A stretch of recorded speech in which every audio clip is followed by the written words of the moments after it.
and caste-based journalism and policy reporting. Her special reports have included lifting the curtains of the administrative apathy around the broken healthcare system, combating tuberculosis in the rural hinterland of Uttar Pradesh. She also hosts a fortnightly show on local politics titled Rajniti Ras Rai. May I now request Ms. Bamzai to take this session forward from here, but I'll also request people at the back, if you are stepping out, please close the door and let the session proceed without any disturbance. Thank you so much. Thank you. पहले तो मीरा देवी thank you, आपको आने में बहुत तकलीफ हुई मुझे पता है, आप ट्रेन कैंसिल हो गई, क्या क्या हुआ, but thank you very much, thank you for being here as well. मैं आपसे ही शुरू करूंगी मीरा देवी, क्योंकि खबर लहरिया बहुत ही इस्टेब्लिश्ड अखबार है और उसके ऊपर राइटिंग विद फायर भी बनी थी. ये बताइए कि आपने ये कब मतलब क्यों आपने इसको शुरू किया खबर लहरिया को? क्या आपको लगा कि मेन स्ट्रीम मीडिया में आपके जो इश्यूज़ हैं वो नहीं रिप्रेजेंट हो रहे? किस लिए क्यों आपने शुरू किया? बहुत धन्यवाद. खबर लहरिया की शुरुआत वैसे 23 साल हो गए हैं खबर लहरिया को, तो काफ़ी लंबी हिस्ट्री है. तो इतने कम समय में शायद बता पाना, पर मैं ज़रूर से बताऊंगी कि कुछ कोशिश करूंगी कि आपको चीज़ें समझ में आए कि खबर लहरिया की शुरुआत क्यों हुई, कैसे हुई और क्यों करना पड़ा.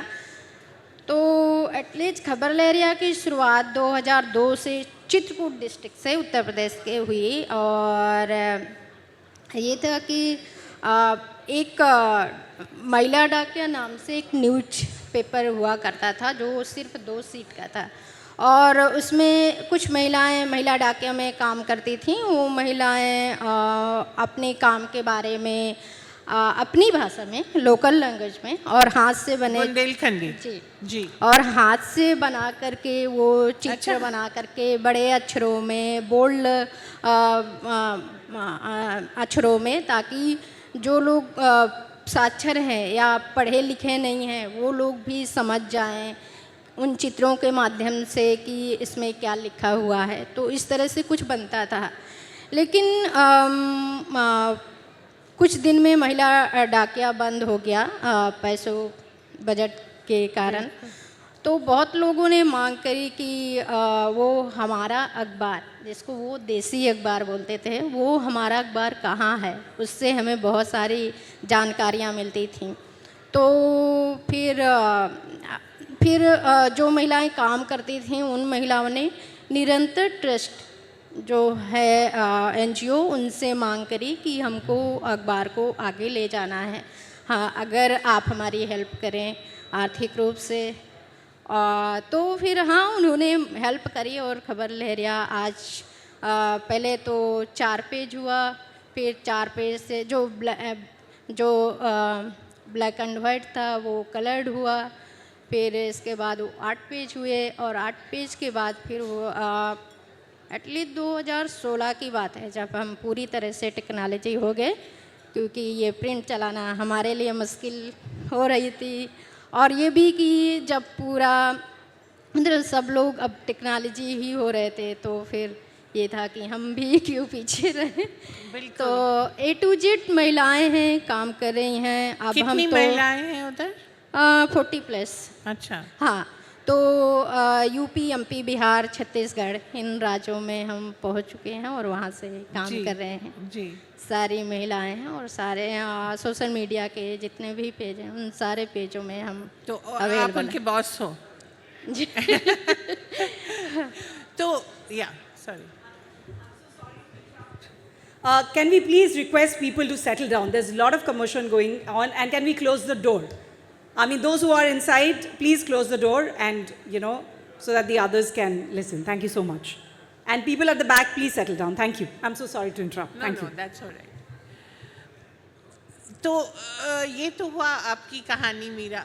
मीना, आप बताइए. मूक नायक ऑफ कोर्स अंबेडकर जी का अखबार था, तो आपने मूक नायक कैसे शुरू किया? आई थिंक काफ़ी रिसेंटली कंपेयर टू 3 साल हुए हैं I think compare to Meera Devi ji. Thank you आप सभी का कि आपने मुझे यहाँ बुलाया मेरी बात रखने के लिए। Not at thank all. You Orissa. जी मूक नायक की शुरुआत बिल्कुल देखिए, मैंने मूक नायक ना बहुत गुस्से में शुरू किया था और गुस्से में बहुत गुस्से में शुरू किया था क्योंकि इंटरनेशनल मीडिया में काम कर चुकी थी और जी उसके बाद कहीं नौकरी बहुत नहीं, अच्छे मीडिया बहुत ही अच्छा इंटरनेशनल मीडिया है, तो बहुत नामी है वो, और उसमें काम किया। लेकिन वहाँ मेरा एक्सपीरियंस अच्छा नहीं रहा क्योंकि अकेली जिस कम्युनिटी से मैं आती हूँ तो उस कम्युनिटी से उस हिंदी न्यूज़ रूम में पूरे में मैं एक अकेली थी और वहाँ पर जो कास्टिज़म मुझे झेलना पड़ा, मतलब बहुत अलग थलग सा मुझे फील करवाया जाता था। कैसे? बहुत तरीके थे क्योंकि देखिए बिहेवियर का कोई ऐसा कोई वो नहीं होता, प्रूफ नहीं होता। अगर हम लोग यहाँ पे एक दूसरे के साथ अच्छा बिहेवियर नहीं करेंगे तो यहाँ तो इतनी सारी ऑडियंस है, शायद वो उसका प्रूफ बने, लेकिन अगर हम अकेले रूम में करेंगे तो उसका कोई प्रूफ नहीं होता।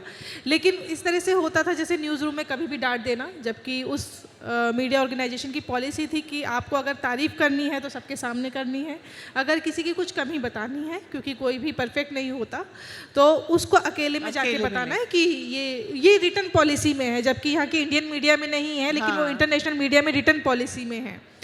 तो वो मेरे साथ उल्टा होता था, तारीफ होती थी तो अकेले कमरे में होती थी और जब डांटा जाता था तो पूरे न्यूज़ रूम में डांटा जाता था। और वहाँ बहुत सारे जो और भी जो मेरे साथ जो एम्प्लॉय थे वो भी देख रहे थे कि कुछ तो हो रहा है, कभी भी डांट दिया जाता है, कोई भी स्टोरी पास नहीं की जाती है, कभी बहन जी को लेके, कभी अम्बेडकर को लेकर कुछ टिप्पणी की जाती थी। बहन जी और क्या बोला? बहन जी और डॉक्टर अम्बेडकर को लेकर। अच्छा, डॉक्टर अम्बेडकर। हाँ, जैसे आप देखते होंगे डॉक्टर अम्बेडकर को आज के कई सारे लोग जो हैं पूजा पाठ करते हैं, कई सारी फ़ोटो वायरल होती होंगी सोशल मीडिया पे जिसमें दिखाते हैं कि कोई व्रत रख रहा है तो अम्बेडकर की पूजा कर रहा है। जैसे आप कांवड़ में भी देखते होंगे, कांवड़ भी ले जा रहे हैं तो अम्बेडकर की फ़ोटो लगाते हैं। तो इस तरह की सोशल मीडिया पे जब फ़ोटो आती थी तो मुझे दिखाते थे कि देखो मीना, इस पर तुम क्या कहोगी, इस पर तुम क्या कहोगी।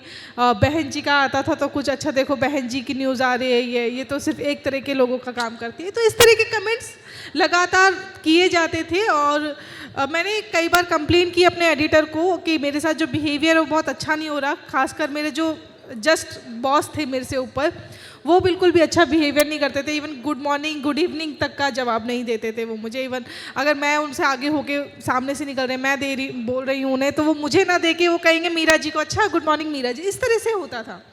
तो कभी कोई स्टोरी पास नहीं करनी, दिल्ली से कभी बाहर नहीं भेजना, कुछ करने जाओ तो कहते थे कि अरे देखते हैं इसमें क्या कर लोगी, इसमें कौन सी बड़ी बात है। मेरी ज़्यादातर स्टोरी सीवर सफाई को लेकर या मार्जिनलाइज ग्रुप को लेकर मैं करना चाहती थी, लेकिन वो करने नहीं दी जाती थी। तो कई सारे तरीके थे उनके बिहेवियर में जो पसंद नहीं आए, तो जिसकी वजह से काफ़ी सारा डिप्रेशन भी मुझे हुआ और डिप्रेशन की वजह से, लेकिन मैं फिर भी नहीं छोड़ना चाहती थी। एडिटर को जब कंप्लेंट की तो एडिटर्स को मैं हमेशा यही कहती थी कि मेरे साथ कुछ तो गलत हो रहा है, यहाँ बिहेवियर लोगों का अच्छा नहीं है। कभी भी मैंने कास्ट को लेके नहीं कहा क्योंकि मैंने खुद भी मैं समझ नहीं रही थी, इससे पहले कभी ऐसा एक्सपीरियंस हुआ भी नहीं था मेरा, तो मैं भी नहीं समझ रही थी कि मेरी कास्ट की वजह से हो रहा है। लेकिन हमेशा मैंने उनको कहा कि कुछ बिहेवियर अच्छा नहीं है यहाँ के लोगों का, एडिटर्स का अच्छा बिहेवियर नहीं है। तो उन्होंने कहा हाँ हम करते हैं ये वो करके, और कभी सही वो हुआ नहीं। फाइनली वहाँ से निकलना पड़ा। लेकिन जब सोशल मीडिया पे मैंने ये सारी बातचीत लिखी तो मेन स्ट्रीम मीडिया ने भी नौकरी नहीं दी।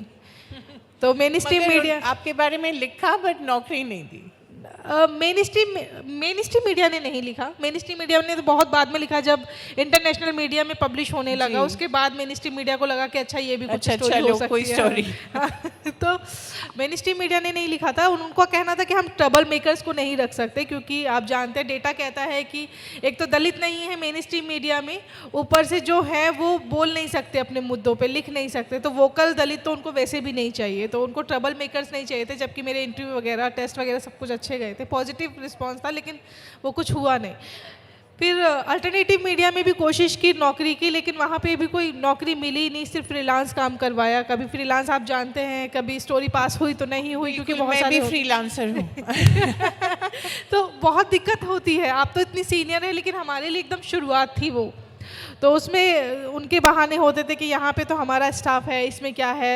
और मेरी जो स्टोरीज़ थी मार्जिनलाइज को ही लेकर थी। तो बिहार इलेक्शन का टाइम चल रहा था 20 के एंड में, और मैंने फिर जब कोई नहीं कर रहा था तो मैंने कुछ लोगों के साथ फ्री में काम किया और कुछ स्टोरी अपने सोशल मीडिया पे डाल दी। मैंने कहा जो होगा देखा जाएगा, क्योंकि जब मैं लिखने लगी तो आप एक उंगली किसी पे उठाते हो तो 3 उंगली आपके ऊपर उठ के आती है। तो कई सारे लोगों ने मुझ पे ब्लेम लगाया कि अच्छा ये दलित कार्ड खेल रही है, ये वुमन कार्ड खेल रही है, पता नहीं कौन कौन से कार्ड गिना दिए जो मैंने कभी सुने भी नहीं थे। तो फिर जब फ्री में भी लोगों के लिए काम किया तो वहाँ पे भी एक पैट्रियार्की देखी कि जो मेरे साथ लोग काम करते थे या मेरे साथ जो पढ़े हैं उनके साथ फ्री में काम करने पर भी, क्योंकि ग्राउंड पर लोग आपको जानने लगते हैं जब आप काम करते हैं। और सोशल मीडिया पे मेरी स्टोरी बहुत वायरल होती है, अगर आपने देखी हो डोम को लेकर और मूसर को लेकर मैंने बहुत स्टोरी की थी वहाँ पर इलेक्शन के टाइम पे, बिहार इलेक्शन के टाइम पर, जो पहले कभी हुई नहीं थी इस तरह की स्टोरीज़। तो जब मैंने की तो कई सारे उस इंटरनेशनल मीडिया ने भी की जहाँ से मैंने छोड़ा था, और बहुत सारे लोगों ने फिर वैसी स्टोरीज़ की, और कई सारे लोगों ने मेरे सोशल मीडिया से उठाकर ही स्टोरीज़ कर ली थी, इवन इंडियन मीडिया ने भी। तो इस तरह से लोग जानने लगे थे। और लेकिन जिनके संग काम कर रही थी फ्री में तो उनको एक पैट्रियार्की दिखी कि नहीं तुम सोशल मीडिया पे क्यों कर रही हो ये सब। तो वहाँ पे भी गुस्से में मैंने छोड़ दिया सब कुछ। मैंने कहा अब गुस्सा आता है, बहुत अच्छा है, बट अच्छा है। गुस्सा आना जरूरी है, क्योंकि अगर आप चेंज चाहते हैं अपनी लाइफ में और सोसाइटी में तो गुस्सा आना ज़रूरी है। तो अपने आप से शुरू किया। मैंने सोचा अकेले करेंगे क्या होगा, महीने में 1-2 स्टोरी करेंगे, क्योंकि बेटी छोटी थी उस समय, 3-4 महीने की बेटी थी, और कोविड का टाइम था, 2021 में जनवरी का टाइम था। और मैंने सोचा ठीक है यूट्यूब शुरू करने का कोई पैसा तो लग नहीं रहा था तो शुरू कर लेते हैं। यूट्यूब शुरू किया।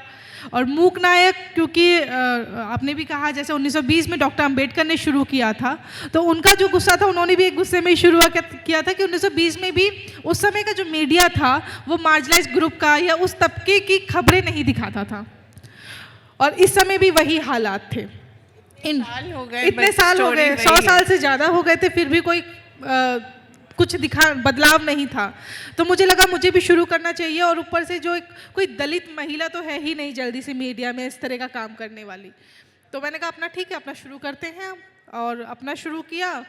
तो मूक नायक के लिए पूछा किसी सीनियर जर्नलिस्ट कि मूक नायक हम लोग रख सकते हैं नहीं रख सकते, कहीं कॉपीराइट का कुछ क्लेम ना आ जाए, क्योंकि ऑलरेडी डॉक्टर साहब ने शुरू किया था। तो पूछा, उन्होंने कहा नहीं, एक तो पहली बात तो बाबा साहब ने कभी भी अपनी किसी भी संपत्ति का कोई कॉपीराइट नहीं रखा, उन्होंने एकदम खुला छोड़ा है। और दूसरा 100 साल से ज़्यादा हो चुका था, तो बिल्कुल रख सकते हैं। लेकिन मूक नायक का डोमेन नहीं मिला हमें, क्योंकि ऑलरेडी कई जगह मूक नायक के नाम से कुछ चीज़ें चल रही थी। तो फिर हम लोगों ने उसमें द लगाया। तो एक तो द बहुत ट्रेंड में था, फिर हम लोगों ने फिर सीनियर जर्नलिस्ट को कॉल किया कि कहीं कुछ गड़बड़ तो नहीं कर रहे, गलती से भी गलत नहीं होना चाहिए। तो उन्होंने कहा नहीं मीना तुम शुरू कर दो, द लगाने से ये वही हो गया कि ये वही मूक नायक है जो बाबा साहब ने शुरू किया था, तो तुम बेहिचक शुरू करो। और इस तरह से शुरू किया, अकेले शुरू किया था, लेकिन पता नहीं था कि कुछ सालों में ही लोगों का इतना प्यार मिल जाएगा। कारवां की बात है ना, कारवां चलता अकेले शुरू किया था लेकिन लोग जुड़ते गए इस कारवां। तो अब कितने एम्प्लॉइज़ हैं आपके? कुछ समय तक तो 20 लोग थे, लेकिन अभी कुछ दिनों से फंडिंग का बहुत दिक्कत होने लगा हम लोगों को, तो अभी बिल्कुल आधे पे हम लोग आ गए हैं। तो 10 ही लोग हैं मुझे मिला के। तो बट आप बहुत अच्छा काम कर रहे हैं। और इंग्लिश एंड हिंदी दोनों हिंदी इंग्लिश दोनों हैं, लेकिन हम लोग अभी और भी लैंग्वेज में लाने की कोशिश कर रहे हैं कि एक साउथ की लैंग्वेज लेकर आए, और कोशिश है कि मराठी में भी हम लोग जल्दी लेकर आए, क्योंकि मूक नायक जो है मराठी से ही शुरू हुआ था। तो कोशिश है कि और लैंग्वेज में भी हम लोग इसको लेकर। बहुत अच्छा। I think she deserves a round of applause for doing something so brave and courageous. Meera ji, आप इनको क्या एडवाइस देंगी फंडिंग के लिए, क्योंकि आपने तो ये सब आप देख चुके हैं ये सब प्रॉब्लम है, कोई उनके अलग नहीं, हमारी अलग नहीं है, एक ही कुछ ऐसा ही है। आपका फंडिंग कहाँ से, कैसे आप क्या करते हैं फंडिंग के लिए? नहीं, अब खबर लहरिया सिर्फ न्यूज़ नहीं है, हाँ चमल मीडिया नाम से हमारी कंपनी है, और कंपनी के अंदर हम कुछ मतलब खबरें तो हैं खबर लहरिया, उसके अलावा फिल्म हमारी एक टीम बनाती है, और एक टीम है, एक डिपार्टमेंट है जो चमल अकादमी करके है, जिसके अंदर हम बहुत सारी रूरल महिलाओं को या जो भी रिपोर्टर्स पत्रकारिता कोर्स करना चाहते हैं उनको हम ऑनलाइन ट्रेनिंग देते हैं, और कुछ सोशल मीडिया तो है, तो कुछ इस तरह से काम चलता है। आपको क्या क्या सुनना पड़ा इतने सालों में? थोड़ा अनुभव बताइए। जैसे इन्होंने बताया इनको क्या क्या सहना पड़ा, आपको क्या क्या सुनना पड़ा? बहुत ही मतलब कि 2002 और बहुत, मैं जिस बैकग्राउंड से आती हूँ, गाँव पहले तो यूपी, और यूपी के अंदर वो गांव बुंदेलखंड बुंदेलखंड के अंदर बांदा, चित्रकूट, ऐसा इलाका जहाँ पर जो सरकारी योजनाएं हैं वो कभी काम नहीं करते हैं, शिक्षा स्वास्थ्य से बहुत दूर है, हर तरह से बहुत पीछे है वो एरिया। महिलाओं को कभी पत्रकारिता के क्षेत्र में कभी देखा ही नहीं जाता, मान्यता ही नहीं दी जाती। समाज से बाहर निकल, घर से बाहर निकल के जिनको पर्दे में हमेशा रखा गया है, जिनको पढ़ने की अनुमति नहीं है, घर से निकलने की अनुमति नहीं है, उस एरिया में बाहर निकलना और समाज के बीच में बात करना, और फिर ऐसे लोगों से बात करना जो महिलाओं को एक जवाबदेही के तौर पर देख ही नहीं सकते, बर्दाश्त नहीं कर सकते। तो ऐसे इलाकों में जा कर के स्टोरियाँ करना गांव में, तो हमें बहुत लोगों ने बोला कि शुरुआत में कि कोई हमसे बात ही करने के लिए तैयार नहीं होता था, बोलते थे कि बहुत मीडिया है, ये कौन सी महिलाएं हैं बस झोला उठा के चल रही हैं, इनके आगे पीछे कोई है भी कि नहीं, बस आवारागर्दी करती रहती हैं। तो आवारा औरत बहुत डेंजरस औरत होती है, आप समझ सकते हैं। मतलब कि बहुत बारी लड़ाइयाँ होती थी, लेकिन बहुत बारी उसको सहना पड़ता था, जानबूझ के इग्नोर करना पड़ता था, ऐसे लगता था कि उस शब्द का मतलब ही हम नहीं जानते हैं, ऐसा। तो और फिर इसके अलावा जब हम प्रशासन के पास जाते जवाबदेही के तौर पे बात करने के लिए, तो वो हमें बहुत, पहले तो ऐसे हमारे घर वालों को बहुत सुनाते कि ये कौन लोग हैं, कितना निर्दयी हैं, महिलाओं को ऐसे छोड़ दिया है, इनसे काम करा रहे हैं, कंट्रोल नहीं करते हैं। और फिर कहते कि शादी हो गई है कि नहीं, बिंदी नहीं लगाया, सिंदूर नहीं लगाया हुआ है, चूड़ी नहीं पहनी हुई है, या फिर कितने बच्चे हैं, ये करके बहुत कुछ। बच्चों का कौन देख रहा है, पति क्या करते हैं। फिर ये होता कि चलो मैं सारे क्वेश्चंस वैसे यूनिवर्सल हैं। हाँ, चाहे आप शहर में हो या गांव में या स्मॉल टाउन में, ये क्वेश्चंस आपको हर वक्त मिलेंगे। हाँ, तो मैं बताती हूँ कि ऐसे प्रशासन बोलते हैं हमको कि बहुत सारे हमारे पास योजनाएं हैं, आप वो काम क्यों नहीं कर लेती हैं, अचार पापड़ बना लीजिए, उसका काम है, आप ये पत्रकारिता क्यों करें, आपके बस की बात नहीं है, अचार बनाइए, अचार बना लीजिए, वो आप करती हैं, तो इस तरह से कर लीजिए। या फिर ये बोलते, बहुत पीछे पड़ जाते कि आज नहीं, कल आना, परसों नहीं, रात में आना, चाय में आना, ऐसे करके मतलब बोलते। और फिर वो जो बोलते वो हम लिख देते, और फिर जा कर के, क्योंकि हम खुद में अपनी सेलिंग करते थे अखबार की, कोई भी हमारे पत्र को पहुंचाने के लिए तैयार नहीं होता था, तो हम खुद में जा कर के उन विभागों में जाके पहुंचाते। जिन लोगों ने ऐसे बोला है वो देख लें कि आपने क्या बोला है सर, तो देख लीजिए। तो फिर उनको ये रियलाइज हुआ कि नहीं, मैं तो कुछ गलत कर रही हूँ। तो अब तो इस तरह के बहुत सारे प्रॉब्लम्स, या लोग आकर के हमारे घर में धमकी दे देते हैं, गालियाँ दे देते, रास्ते में छेड़ देते, या फिर बहुत सारी चीज़ें हुई हैं। तो खैर अब तो बहुत बदलाव हुआ है कि जो प्रशासन कहते थे कि ऐसे करिए या इस तरह से आइए, वो लोग अब ये होता है कि खबर लहरिया के पत्रकारों के सवालों का जवाब देना ना पड़े, सामना ना करना पड़े। तो इस तरह से कुछ बहुत अच्छा। तो मतलब this is your future in, I hope not, it won't take 20 years, उससे जल्दी हो जाए, बट आपने भी काफ़ी बड़े लोगों का सामना किया। आपने कंगना रनौत को एक चिट्ठी, ओपन लेटर भी लिखी थी। उसके बारे में भी हमें बताइए।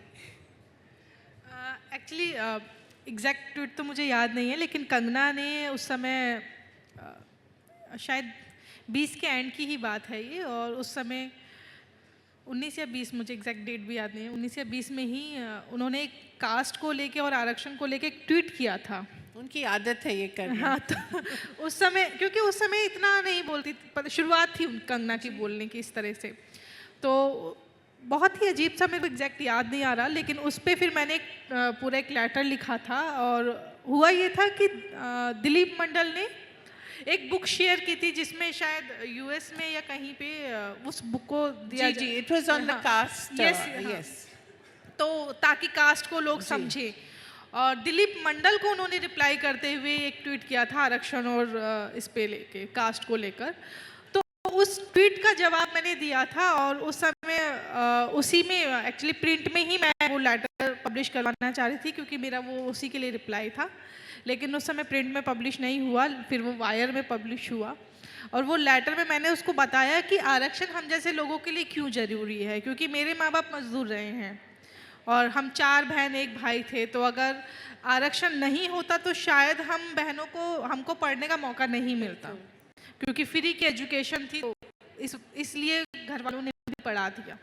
और जहाँ से हम लोग पढ़े हैं तो वहाँ पे तो बैठने के लिए ढंग से कोई जगह भी नहीं थी। तो वो, आपने कहाँ पढ़ा है?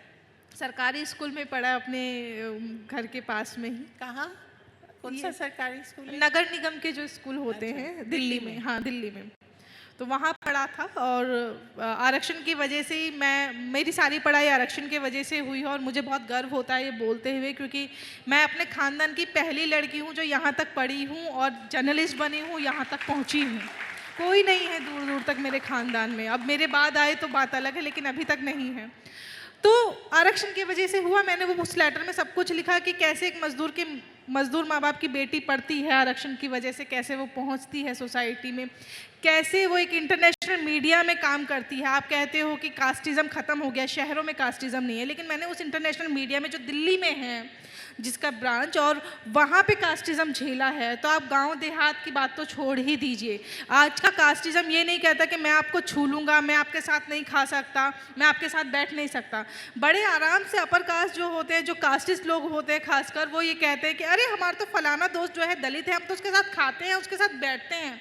ये कास्टिज़म अब नहीं रहा। गांव में ये कास्टिज़म मुझे ज़्यादा अच्छा लगता है कि खुल के है, चलो ठीक है, इसको फलाने को नहीं छूना तो नहीं छूना, ठीक है। लेकिन शहरों में दिमाग में है, आपके साथ वो बैठ के दलित जो है बैठ के काम नहीं कर सकते, आपसे अच्छा काम नहीं करने देंगे, आप उनको बॉस तक नहीं बनने देंगे। आप बर्दाश्त नहीं कर सकते कि आपके साथ कोई बैठ के ऐसे काम कैसे कर सकता है।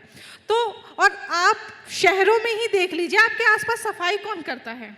बहुत दूर जाने की ज़रूरत नहीं है। आपके यहाँ पे जो गटर होंगे, आपकी नालियाँ होंगी, कौन साफ़ कर रहा है? उनकी जातियाँ पता कर लीजिए, कौन लोग हैं वो, कौन जो है सड़कों पे आपको आसानी से दिख जाएंगे। और जो अभी कुछ दिन पहले एक जगह गई थी, तो वहाँ पे जिस तरह की या गरीबी होती है या बच्चे उठा ले जाते हैं, बहुत सब चीज़ें होती हैं, किन लोग के बच्चे होते हैं, आप दूर जाने के आपको घर बैठे बैठे पता चल जाएगा। तो वो सब चीज़ें मैंने उस लेटर में लिखी थी, और वो लेटर बहुत वायरल हुआ था। मुझे भी नहीं पता था लिखने से पहले कि वो इतना वायरल होगा। वो इंडिया की लगभग सभी भाषाओं में पब्लिश हुआ था, और साथ ही नेपाल में हुआ। नेपाल के साथ और भी सारी इंटरनेशनल में, यूएस में एक साइंटिस्ट है, उन्होंने उसका रिप्लाई देते हुए मुझे लिखा था। तो जो उन्होंने लिखा, मुझे उससे कोई दिक्कत नहीं था। मेरा ये था कि मेरा लेटर वहाँ तक लोग पढ़ तो रहे कम से कम तो वहाँ पे लोग समझ तो रहे कि आरक्षण और कास्ट कैसे जो है काम करता है, जाति कैसे काम करती है। तो इस तरह से थी। फिर वो काफ़ी वायरल हुआ। पता नहीं कंगना ने तो उसका रिप्लाई नहीं किया था, लेकिन कंगना तक पहुँचा ज़रूर होगा वो, आई एम श्योर। तो जो इन्होंने बात कही ना, उनको गुस्सा आया। आपको गुस्सा आया है समय समय पर? और आपने क्या किया है जब गुस्सा? हमें, हाँ, बहुत। मैं तो बता रही हूँ ना कि कई बारी ना हम इग्नोर करते हैं, जानते हुए समझते हुए भी कि हमें पता है कि वो क्या बोल रहे हैं, पर हमें अपना देखते हुए कहाँ पे किस तरह से अपने को प्रस्तुत करना है, या मतलब उस तरह से हम लोगों से पेश आते हैं, गुस्से से भी प्यार से भी। तो बहुत सारे गुस्से रहे हैं, आज भी गुस्सा है, ऐसा नहीं कि 23 साल हो गए तो सब कुछ ख़त्म हो गया है। ये मुझे लगता है कि इसमें अभी बहुत काम करने की ज़रूरत है और बहुत ये चलता रहेगा सालों साल तक। तो ये है। आपके जो स्टोरीज आप करते हैं, जैसे पहले पहले होता था कि यहाँ इस जगह पे सड़क नहीं बनी है, या यहाँ स्कूल ठीक से काम नहीं कर रहे, तो स्टोरीज आपके कैसे बदली हैं और उनसे कुछ बदलाव आया भी है? मैं अपने जब मैं खबर लहरिया में काम करने के लिए मैं पढ़ाई कर रही थी, पोस्ट ग्रेजुएशन कर रही थी, और मुझे पढ़ाई के लिए क्योंकि कुछ ऐसी जर्नी रही है कि पैसों की कमी की वजह से आगे की पढ़ाई में रुकावट आ रही थी, तो मैं जॉब ढूंढ रही थी। तो मुझे पता चला कि खबर लहरिया में है, तो मैंने अप्लाई किया और मेरा सिलेक्शन हो गया। जब मैं काम पे निकली तो मैंने देखा कि मेरे अलावा कोई नहीं है वहाँ पर। सिर्फ पत्रकारिता में ही नहीं, बाकी क्षेत्रों में भी, NGOs में नहीं है, स्कूल में नहीं है, बहुत कम है। बहुत सारे प्रॉब्लम्स हैं, और हमारी पत्रकारिता तो यही है कि गांव में क्या हो रहा है उसको उजागर करना, उसको दिखाना, उसको सरकार तक पहुंचाना, यही हमारी पत्रकारिता है। तो जब कोई नहीं था तो बहुत अड़चनें आई, लेकिन उसके बाद जब मैंने देखा कि कुछ सालों के बाद बहुत सारी महिलाएं और लड़कियां हर क्षेत्र में आगे आईं, वो पत्रकारिता के क्षेत्र में भी आईं, वो स्कूलों में देखी गईं, वो NGOs में देखी गईं। बहुत सारी महिलाएं जब बाहर निकलने लगी तब समझ में आने लगी ये चीज़ कि हाँ, बदलाव हो रहा है। और जब आगे से आके कोई व्यक्ति ये बोलता है कि हमें आपसे प्रेरणा मिली है, इसलिए हम पत्रकारिता के क्षेत्र में आए हैं, तो अपने को अच्छा लगता है और समझ में भी आता है। एक चीज़ ये भी है कि जब हमें और भी लोगों की, महिलाओं की, लड़कियों की ज़रूरत थी, हम अपने ही अखबार में ऐड निकालते। अच्छा। कि आप, हमें लड़कियों की, महिलाओं की ज़रूरत है। एक एप्लीकेशन तक नहीं आती, इसलिए नहीं आती जब हम खुद में उनसे मिलते थे लोगों से, क्योंकि अखबार अपना खुद में हम पहुंचाने जा रहे थे। उनसे कहते कोई लड़कियां महिला हो तो बताइए, बोलते थे क्या बहन जी, इस तरह का काम हमारी लड़कियां बहुएं करेंगी क्या? इस तरह का काम? हाँ, इस तरह का काम करेंगी क्या? कोई काम हम नहीं करेंगे। ठीक है, आप ही बस करते रहिए, आपके लिए मुबारक हो ये काम। ऐसे करके करते थे। आज जब हम ऐसे एप्लीकेशंस करते हैं तो इतनी संख्या में आ जाती हैं कि उनको छटनी करना मुश्किल हो जाता है। बहुत अच्छा। किसको लेना है, किसको नहीं लेना है, वो बहुत मुश्किल होता है। तो ये सारे बदलाव ही हैं, चाहे हमारे काम के क्षेत्र में हो, चाहे उस एरिया में बदलाव है, तो हाँ है बदलाव, और इस बदलाव को लाने में अभी बहुत टाइम लगेगा। आदमियों में बदलाव है? हाँ, सोच में बदलाव है। मैंने कहा ना कि जो लोग कह रहे थे कि हमें अपनी लड़कियों को, महिलाओं को घर से नहीं निकालना, काम नहीं करना, आज वो कहते हैं कि अगर जगह हो, भर्तियां हो तो बताइएगा, हमारे लड़कियों को, महिलाओं को अच्छा। भी जॉब में रखिए। अब तो इस तरह कोई के नहीं बोलता बदलाव। अचार बनाइए। देखिए, ऐसा नहीं, हाँ अचार के लिए तो नहीं बोलते हैं, पर हाँ ऐसा नहीं है कि अभी भी बातें नहीं हैं, अभी भी ये सब बंद हो गया है, अभी भी लोग कह रहे हैं, अभी भी, पर वो संख्या बहुत कम हो गई है। और थोड़ा बदलाव ऐसे भी हो गया कि जो लोग, अब पहले था कि डायरेक्ट आकर के हमको बोलते थे, या जिनको अच्छा नहीं लगता था या जिनको अच्छा लग रहा है, दोनों तरह के जो कमेंट होते थे वो सामने से होते थे। अब तो हम सोशल मीडिया में हैं, तो जिनको जो भी कमेंट करना है वो सीधा सोशल मीडिया है, तो उनके लिए बहुत आसान हो गया है ये। तो बहुत तरीके बदल गए हैं, बहुत बदलाव आया है, लेकिन अभी बहुत काम करना बाकी है। बिल्कुल। तो आप बताइए, सोशल मीडिया से आपको बहुत मदद मिली, एंड जैसे इन्होंने भी टेक्नोलॉजी यूज़ करी, mobile phone, they made it like a real weapon of information. तो आपने टेक्नोलॉजी और सोशल मीडिया से how did you use it to your best advantage? देखिए, शुरुआत ही हम लोगों ने सोशल मीडिया से ही की थी, क्योंकि यूट्यूब हम लोगों ने शुरू किया था। आपके कितने सब्सक्राइबर्स हैं? अभी 85K के अराउंड हैं, बहुत ज़्यादा हैं। 85,000? हाँ, और आपके? उनके बहुत ज़्यादा होंगे। 5 लाख? वाओ! तो हमारे बहुत कम है, क्योंकि तो आपने तो अभी शुरू किया। हाँ, और ग्राउंड रिपोर्ट्स भी रहते हैं। अभी कोई ग्राउंड रिपोर्ट्स देखना नहीं चाहता। आप देखते हैं ना मीडिया में, सबको जो है धर्म की राजनीति चाहिए, या एक चिल्लाने वाला चाहिए, फिर दूसरा पिटने सबको वाला एक चाहिए, सब बस एक तरह के boxes में लोग चाहिए, चाहिए। तो या। ग्राउंड रिपोर्ट्स बहुत कम देखते हैं। खैर, हम लोग व्यूज़ के पीछे भागते भी नहीं हैं। हम लोग सोचते हैं कि हम लोग जो इशू उठाते हैं वो हमारे लिए ज़्यादा ज़रूरी है। तो सोशल मीडिया पर एक फ़ायदा तो सबसे पहले कि पैसा नहीं लगता। हम जैसे लोगों के लिए पहली चीज़ यही होनी चाहिए कि पैसा ना लगे, वहाँ से हम शुरुआत करें। तो यूट्यूब हम लोगों ने शुरू किया, लेकिन फिर उसके बाद जब डोमेन वगैरह लिया वेबसाइट में, तो बहुत पैसा लगता नहीं है सोशल मीडिया शुरू करने में। फेसबुक, ट्विटर वगैरह शुरू किया और वहाँ से बहुत मदद मिली, क्योंकि आज के टाइम में जितना भी जनरेशन है, जिसके हाथ में फ़ोन है, वो सोशल मीडिया पे है। बिल्कुल। वो इंस्टाग्राम पे है, वो फेसबुक पे है, वो ट्विटर पे है। ट्विटर पे अब तक ये कहा जाता था कि एक तरह का तबका है कि पढ़ा लिखा है, समझदार है, लेकिन अब तो चेंज हो गया। अब तो सब तरह के लोग हैं वहाँ पर। जिसको थोड़ी हिंदी पढ़नी भी आती है, वो भी ट्विटर पर यूज़ करता है। और हमें बहुत सोशल मीडिया से फ़ायदा ये हुआ है, क्योंकि अभी तक क्या होता था कि कई सारे ऐसी जगह हैं जहाँ के इशू आज तक उठ के नहीं आते हैं, लेकिन वहाँ पर फ़ोन है तो वे इश्यूज आप तक पहुंच जाते हैं। एक उदाहरण के तौर पे मैं बताऊं, जब मणिपुर वाला आपने मामला देखा, जैसे किस तरह से महिलाओं को जो है न्यूड परेड करवाया गया था। वो मामला तो ऐसा था कि कितने दिनों बाद आया, क्योंकि वहाँ पे इंटरनेट ही बंद था। बिल्कुल, है ना। तो अब ऐसे मामले कैसे आए बाहर, जहाँ पे इंटरनेट नहीं है, जहाँ पे कोई जानता नहीं है। तो वो सोशल मीडिया के जरिए ही आया, भले ही लेट आया, लेकिन वो आया। और ऐसे बहुत सारे मामले, जैसे आप चले जाएं आदिवासी एरिया में चले जाएं, दलितों के एरिया में चले जाएं, तो वो मामले अब सोशल मीडिया के थ्रू आ जाते हैं। क्योंकि अब जनता को क्या है कि मीडिया की उनको इंतजार नहीं कि कोई फलाना मीडिया आएगा, उनका माइक आएगा, तब जाके हम जो है अपना मुद्दा बताएंगे। बिल्कुल। उनके पास मुद्दे बहुत है, लेकिन माइक नहीं पहुंचते। अब वो कहते हैं कि हमारे पास खुद का अपना माइक खड़ा हो गया, हमारे पास खुद का एक प्लेटफॉर्म है। मेरा हाथ कटा है, मैं बता दूंगी, जल्दी से एक वीडियो बना दूंगी। कम से कम वीडियो तो बना ही सकती हूँ, जो भी मुझे लैंग्वेज आती है, कि मेरा हाथ कटा है, इस फलाने वजह से कटा है, इस सिस्टम के वजह से कटा है, और मैंने वो सोशल मीडिया पे डाल दिया।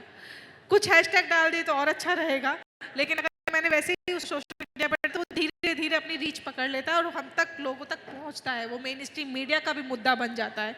तो सोशल मीडिया बहुत ज़रूरी हो गया हम लोगों के लिए। कोई भी चीज़ आती है, उसके फ़ायदे नुकसान होते हैं। सोशल मीडिया पे ही हमें गालियाँ भी पड़ती है, ट्रोलिंग भी होती है, लेकिन हम सोचते हैं कि इसके वजह से चलो लोग तो आए। तो वो ज़्यादा हमारे लिए ज़रूरी है कि इस तरह के मुद्दे आने ज़रूरी है, क्योंकि कोई भी डायरेक्ट हम तक नहीं पहुंच पाता है। हम लोगों ने फ़ोन नंबर, वैसे खबर लहरिया जैसे हो गए, हम लोगों ने अपने मेल आईडी, कॉन्टैक्ट डिटेल सब कुछ दे रखा है, लेकिन फिर भी लोग नहीं पहुंच पाते हैं। लेकिन अपने सोशल मीडिया पे अगर वो डाल देते तो हम अब उनके पास पहुंचते हैं, वो उन्हें हमारे पास पहुंचने की ज़रूरत नहीं। तो आपका कास्ट सेंसस पे क्या राय है आपकी? बिल्कुल, कास्ट सेंसस होना चाहिए, क्यों नहीं होना चाहिए। बिल्कुल। जिसकी जितनी जनसंख्या है उसकी उतनी भागीदारी तो होनी ही चाहिए। पता तो चलना चाहिए। पता चलना चाहिए कहाँ कितने लोग हैं, क्यों एक ही तरह के सिस्टम में एक ही तरह के लोग हैं। जिनकी जनसंख्या अगर 2031 में जो डेटा आया था, उस समय अगर हम कहें तो वो डेटा अभी तक चल ही रहा है, इतना पुराना। हर बार कास्ट सेंसस होता है, उसके डेटा आता नहीं है। बाहर कई बार आता है, कई बार। अब बिहार में आप देख लीजिए किस तरह का डेटा है। जो लोग हैं, जिनकी जनसंख्या है, वो लोग है ही नहीं आपके आसपास।